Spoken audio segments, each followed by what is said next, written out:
Okay, so I thought it was going to be wide, but I did not know it was going to be this wide. Like, seriously, we got to talk about this phone right here. And I think one of the biggest problems for people who use the fold devices is that on the outside screen, let's say you're watching a video, it's always been a little too small, but you can see here, it already looks very good on the outside screen because of that square form factor.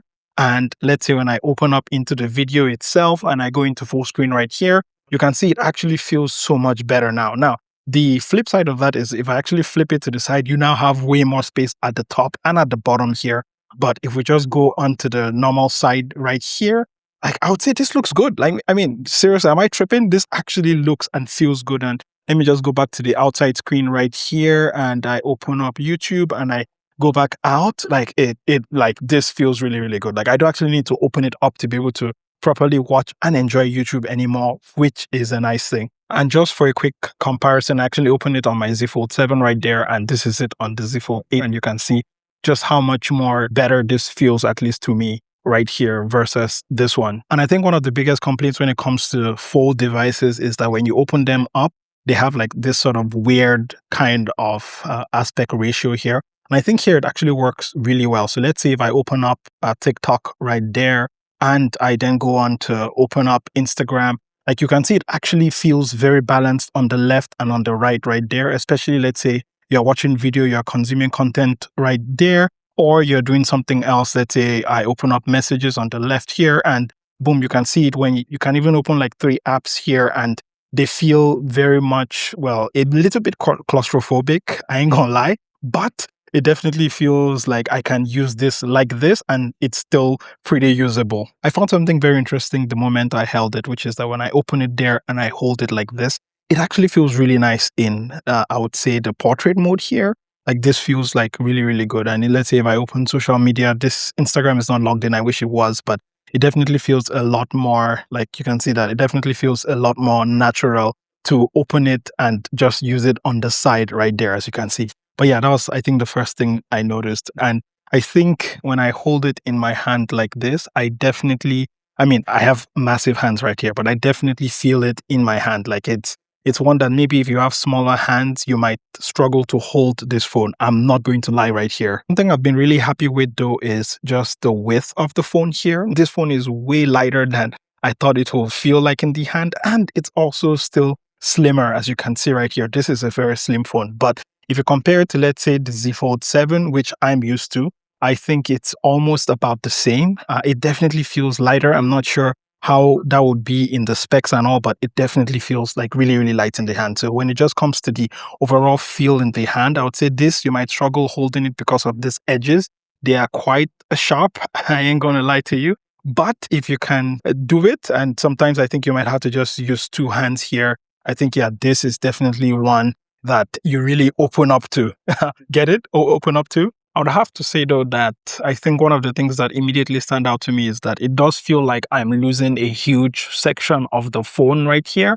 Like it feels like there's something supposed to be here, but it just isn't. I'm not sure if it's just me, and these are my first impressions live here, but yeah, it really does feel like there's something missing there. But other than that, I would say if we go on to the back here, we have 2 cameras and they're 50 megapixels, I believe, a wide and ultra wide. And if we just open that there, not my beautiful face, as you can see, and we're going to the photo mode. I think one thing that is nice here is that you still get the ability to, let's say, open up your camera there. And I believe this is the first time I'm actually opening that up from the outside. I've not done that on my previous Fold device. And of course, you can take photos here. And if you press on that, you still get the ability here. And I always wondered if we still have that where I can do this. And yeah, it switches over to the outside screen. We still have the ability to do that. So in case you're wondering, yes, this is how you do that. And you still have that here. Going back into the camera, and I think I will just open it back up again there. We still get that preview ability on the left. And for me, I love video mode. So just going to go into video mode. I'm not sure if there's a pro video mode. I want to see if there's log here. There is log. So you do get log as well. I'm not sure if it's APV log, which is what I would like to see, but you get all of the logs and all of the looks right here. But I'm not sure if it is APV log. So I think it's just regular log that you get here in the camera app.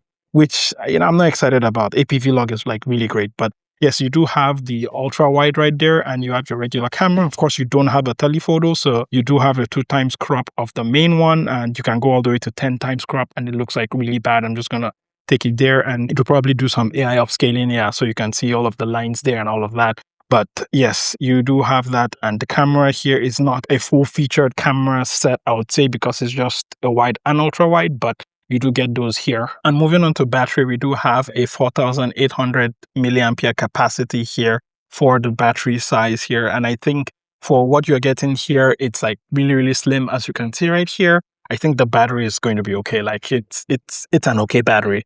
And you do get, I think, fast charging as well, like 45 watts, which again should be more than enough. Another area that Samsung has also improved here is in the crease, where I can neither feel it nor actually see it very much. And again, if you even look at the screen right here, is anti-reflective as well, even though there is a light on my camera here and there's a lot going on behind me, but it manages to like kill all of that really, really nicely. It's 3000 nits. It's not the most brightest in the world, but I think for exactly what you're going to use it for, I think that should be plenty sufficient. And wrapping up my thoughts here, I'll definitely say that this is a new form factor, 16:10. It definitely feels way better than I thought it would. It's lighter than I thought it would. And like, you let me know in the comments, like, is this something that you would consider, especially for like general use, for let's say notes and for doing like your regular everyday things and, social media and all of that? Like, this definitely is one I can imagine myself using for all of those things. And sure, wrapping up, let's say when it comes to the comfort, I don't think this edges here are going to be very comfortable. I'm going to be very honest with you, but you definitely have them here. And yeah, overall, I would say this outer screen as well, really nice, like especially for watching stuff. And that is the Z Fold8. And these are just my first impressions here. I hope I'm able to get time to try it out even longer to be able to give my bigger opinions. But yes, let me know what video requests you have, what comparisons you want me to make with it. And I'll catch you in the next one. Thank you for making it all the way here. I've been your captain of awesome. This is Geekception. And don't forget to take care of yourself. All right. Bye. And thank you for making it all the way to the end of the video. I really appreciate that you made it all the way here. I've not made long form video in quite a while now, so it's been quite surprising because I've been uploading shorts every day for I think almost 36 days now, which is great. But I'm literally just about to leave my house now to go get the Fold8, and I'm very excited about getting it. It's a whole new form factor and I have so many ideas, but please leave in the comment hashtag awesome8 so I know you made it all the way to the end of the video. And outside of that, just tell me what you've been up to. I've not posted one of these in a while, so I definitely want to know what you're up to. For me, it's just been a lot of shorts, a lot of publishing every day. I even have like this setup where I have like one massive light above me and another massive light there, and like I have this, it's facing the background, it looks great. I really love it. But yeah, I've been excited about that. Of course, the Fold8, a few projects coming up as well, so yeah, excited. Let's get it, let's go.